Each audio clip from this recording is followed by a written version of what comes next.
Boss Val Sawan claims that cutting oil and gas production would be irresponsible as the switch to renewable energy isn't happening fast enough. He's also said that he wouldn't be economically viable during the cost of living crisis, as it could cause energy bills to soar even further. Now, this all comes as the world saw the hottest recorded temperature earlier this week.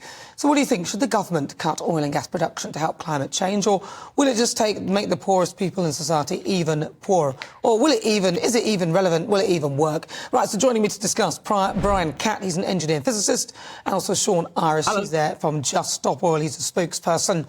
Right, so I'm going to start with you, Brian Catt. Okay, I don't know what he's doing. Hi. All right, Brian.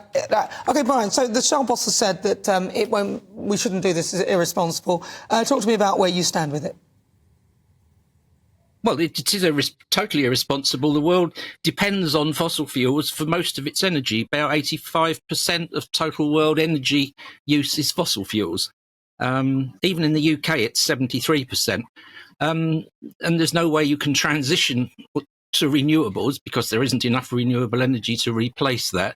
So what are you going to transition to? Nuclear? Well, they're not planning to build a lot of that anytime soon. So it's a complete nonsense to say we must transition when we haven't got anything to transition to. That means shutting down the economy and going back to medieval times, basically. Oh, by the way, it's not the hottest week it's ever been. It was a lot warmer every summer during the Egyptian and Roman periods, 2 degrees warmer than now. So that's complete nonsense. Oh, well, we'll check our sources, but thank you for that. Sean Irish, Just Stop Oil.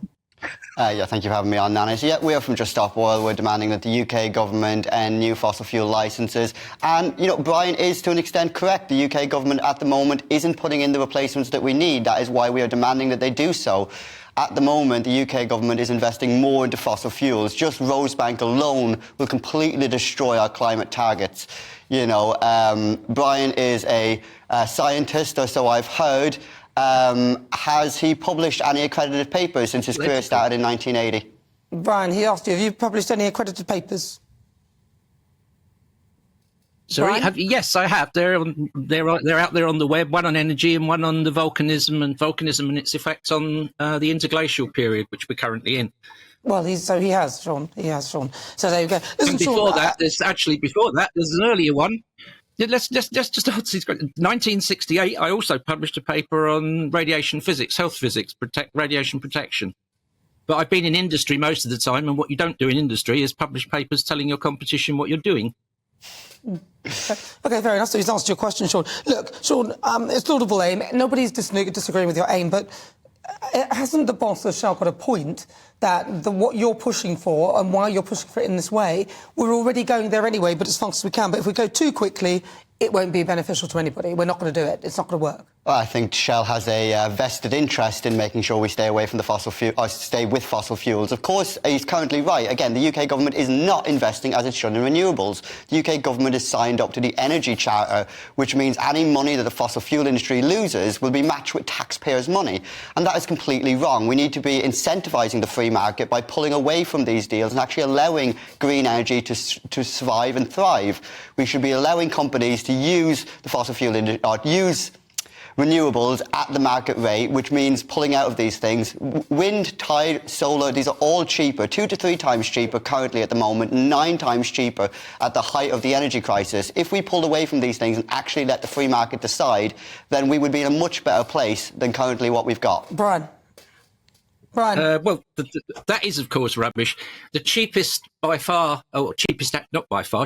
reasonable margin of lifetime cost is nuclear. Well known. All you do is go to the IEA and look at their regularly published every 5 years review of the cost of energy.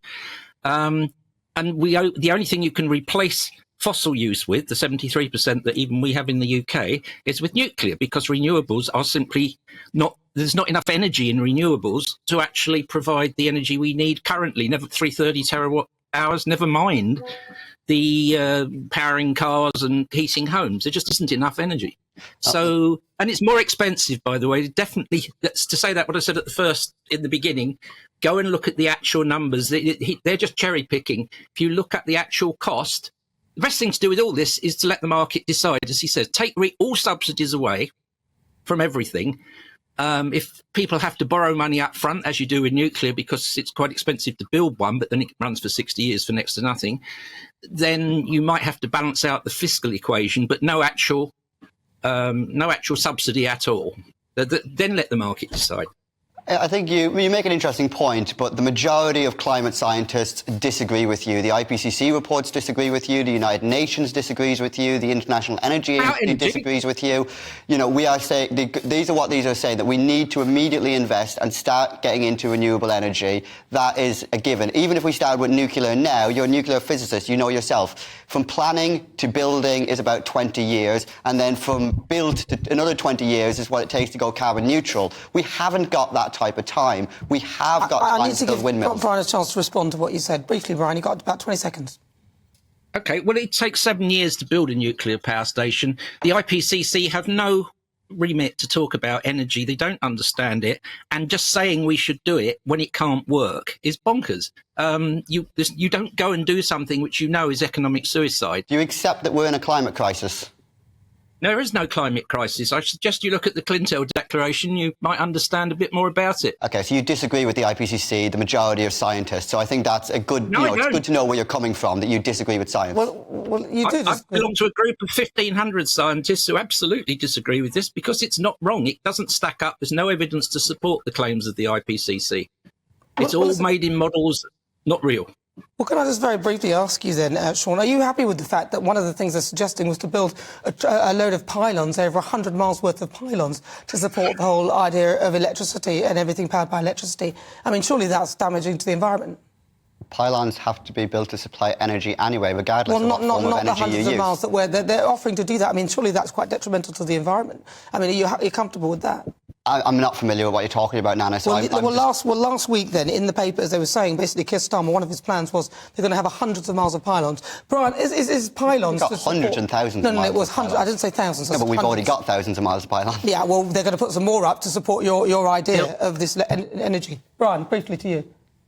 You have to triple. If you wanted to electrify transport, well, not lorries, because that really doesn't work. If you wanted to electrify most transport and heating, then you would have to triple the electricity supply in the UK. To do that, you'd have to build 3 times as much grid capacity, and that's not just the pylons. They'd have to dig up the whole of the built environment, pull out all the transformers that are in people's back gardens and around the place, up on poles in the country. Everything has to be 3 times bigger: the transformers, the underground cables in cities, and the pylons. Well, listen, none of it sounds realistic. Brian Catt, thank you very much. Engineer, physicist, and also Sean Irish from Just Stop Oil. Thank you so much.